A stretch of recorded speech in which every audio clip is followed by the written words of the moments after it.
মার করে যাও।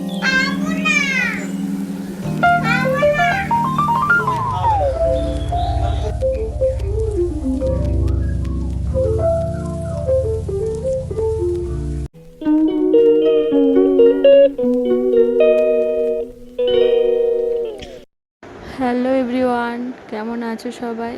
আশা করছি ভালো আছো। আমি তো একটু ভালো নেই, কি করে বলবো ভালো আছি। আমি তো এই যে হাসপাতাল থেকেই ব্লগটা শুরু করছি। আজকে ছুটি দিয়েছে, এই প্রায় এক সপ্তাহ ধরে আমি গান্ধী হাসপাতালে ভর্তি ছিলাম। তো এখনও কথা বলতে পারছি না ঠিকঠাক করে, খুবই অসুস্থ। তো ছুটি দেওয়ার পরে আমি আবার বাইরে ডক্টর দেখালাম, অভিক ব্যানার্জিকে। তো দেখানোর পরে যে বাড়ি ফিরলাম এক সপ্তাহ পর, আমি আমার ছেলেকে কাছে পেয়ে মানে খুব দুঃখ হচ্ছে, কষ্ট হচ্ছে যে ওকে ছেড়ে আমি এক সপ্তাহ কীভাবে থাকলাম, ও আমাকে ছেড়ে কিভাবে থাকলো। তো খুব জড়িয়ে আদর করে কান্নাকাটি করছিলাম। তো মা তো আমি সন্তানকে ছেড়ে থাকতে যে কতটা কষ্ট হয় সেটা একটা মাই বোঝে, তাই না বলো? তো হঠাৎ করে আমার এরকম শরীরটা খারাপ হয়ে যাবে আমি নিজেও জানি না, কিন্তু কি করব বলো, শরীর তো কখন খারাপ হয় কেউ জানে না।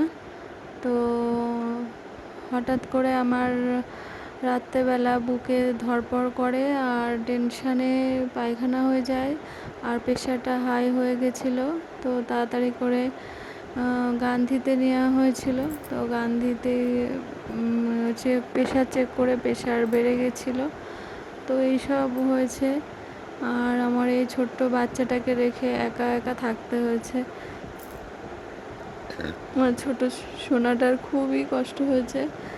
আর এই দেখো এতগুলো ওষুধ দিয়েছে, হাসপাতাল থেকে ওষুধ অনেক লিখেছে, অনেক টেস্ট দিয়েছিল, সবগুলো করানো হয়েছে। তো রিপোর্ট ঠিক আছে, কিন্তু ওই যে মানে হাইপার টেনশান, প্রেশার বাড়া, এগুলো মানসিক চিন্তা থেকে হয়। তো সেই জন্যই এই সমস্যাটা হয়েছিল। অ্যাকচুয়ালি অনেক দিন ধরে ঠিকঠাক করে রাতে ঘুমাই না, খাওয়া দাওয়াও ঠিকঠাক করে হয়নি, জানোই তো কত সমস্যা ছিল আমাদের। এর জন্যই তো এই যে ওষুধগুলো নিয়ে এসছে, এগুলো খেতে বলেছে, আর ঘুমের ওষুধও দিয়েছে, যে দরকারে, সামনে যে ওষুধটা দেখলে দরকারে। আর হঠাৎ হঠাৎ করে আমার বুকের মধ্যে কেমন ধড়ফড় করে ওঠে আর ঘামিয়ে যাই, মানে খুবই অসুস্থ লাগে। আর দেখো চোখ টোকগুলো বসে গেছে, আর গায়ে রক্ত নেই, তাই জন্য ডক্টর আবার রক্তের ওষুধ দিয়েছে, মানে অনেক দামি দামি ওষুধ দিয়েছে। ব্লাড কম আছে এর জন্যই। তা ডক্টর বললো অনেক সময় ব্লাড কম থাকা এরকম হতে পারে। তো যাই হোক, বাড়ি এসেছি, মানে এই কটা দিন কিভাবে যে কাটিয়েছি কি বলবো, আর অসুস্থতার মধ্যে খুবই কষ্ট হয়েছে। আমি এখন ভয়েস ওভার দিচ্ছি, তাও কষ্ট হচ্ছে, মানে বেশি কথা বলতে পারি না।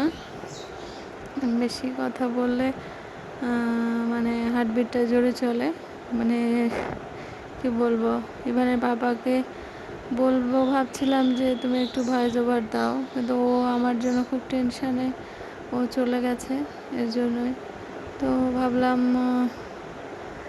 আমি দেখি আস্তে আস্তে ঠিক হওয়ার চেষ্টা করি। তো সেই জন্য 3-4 দিন ব্লগ তো দিতেই পারিনি। আর দেখো চোখ টোকগুলো কেমন সাদা হয়ে গেছে। আর মা এসেছে, মা না থাকলে আরও অসুস্থ হয়ে পড়তাম, কারণ মা এসছে বলে আমার একটু যত্ন করতে পারছে আর কি। আর সবাই মিলে করছে, না করলে কি করে সুস্থ হব বলো, তাই না? দাদা এসেছে, মা এসেছে, আমার ননদ করছে, আমার শাশুড়ি, সবাই মিলেই করছে। কিন্তু কী করব, তাড়াতাড়ি যেন সুস্থ হয়ে যেতে পারি, এটাই তোমরা আশীর্বাদ করো। আমি মানে কি বলবো, এখনও দেখো কথা বলছি কেমন কথা জড়িয়ে যাচ্ছে। তো এই যে মা আর রাহুল বেরোচ্ছে একটু ফল কিনতে, ফলটা শেষ হয়ে গেছে এর জন্যই আর কি। যাই হোক, তো মা, আমার শাশুড়ি মা তো গেটে দাঁড়িয়ে রয়েছে।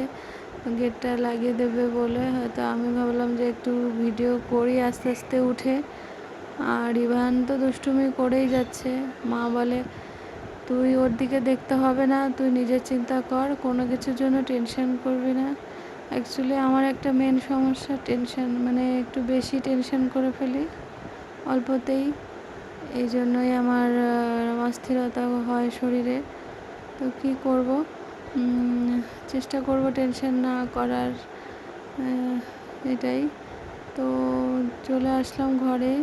তো ইভানের জন্য এই যে পরোটা করেছিল আমার শাশুড়ি, তো এই যে পরোটাটা ছিঁড়ে ছিঁড়ে রেখেছে, খায়নি। আর যে মা খেজুর নিয়ে এসেছিলো, এই খেজুর ভেঙে রেখে দিয়েছে, দেখো নষ্ট করে। এরকম দুষ্টুমি করতে থাকে, খাওয়ার নামে খোঁজ নেই।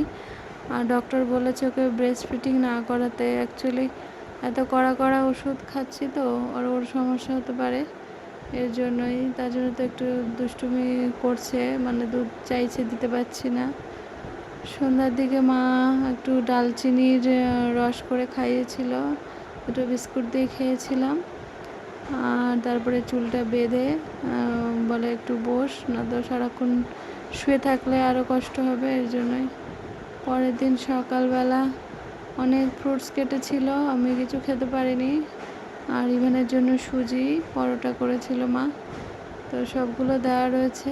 আমি ওটস আর কলা খেয়েছিলাম, অন্য কিছু খেতেই পারছি না, খেলেই যেন বুকের মধ্যে কষ্ট হচ্ছে, এর জন্যই। তারপরে দুপুরের দিকে একটু গলা ভাত করেছিল মা, সব সবজি দিয়ে।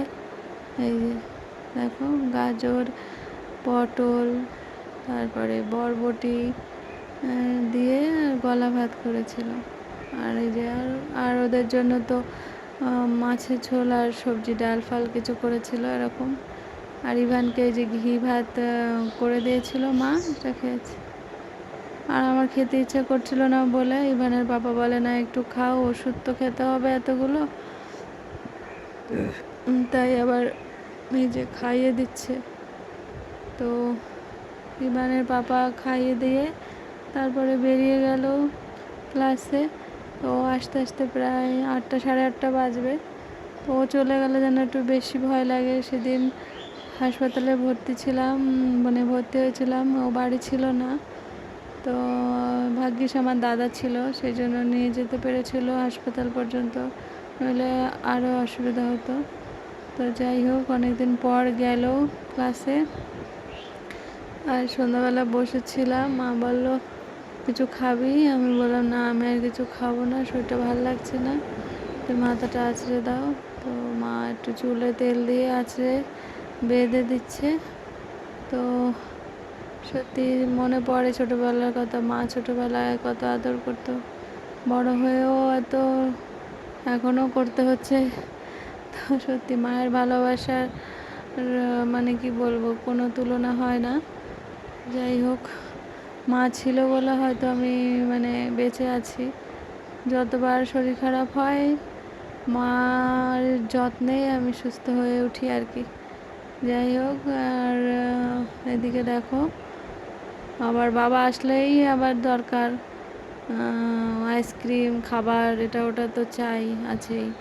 পাস্তা আমার মা বানিয়ে এনে দিল, তো পাস্তাটা খাবে না, বাবার সঙ্গে মানে বাবার থেকে আশা থাকেই কিছু না কিছু খাবে।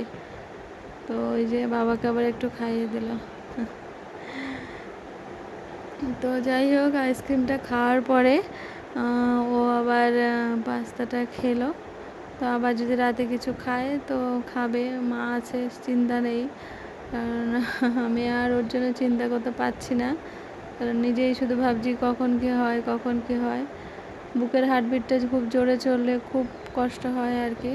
ডক্টর বলেছে একটা হল্টার বসাতে, টেস্ট দিয়েছে যে 24 ঘন্টার মধ্যে হল্টার বসিয়ে নিলে বুঝতে পারবে কি হয়েছে না হয়েছে, ওটা করাবো কয়েকদিন পর। তো রাতে দেখো এই সবজিটুকু খেয়ে ওষুধ খেয়ে শুয়ে পড়েছিলাম। তো চলো, টাটা, গুড নাইট।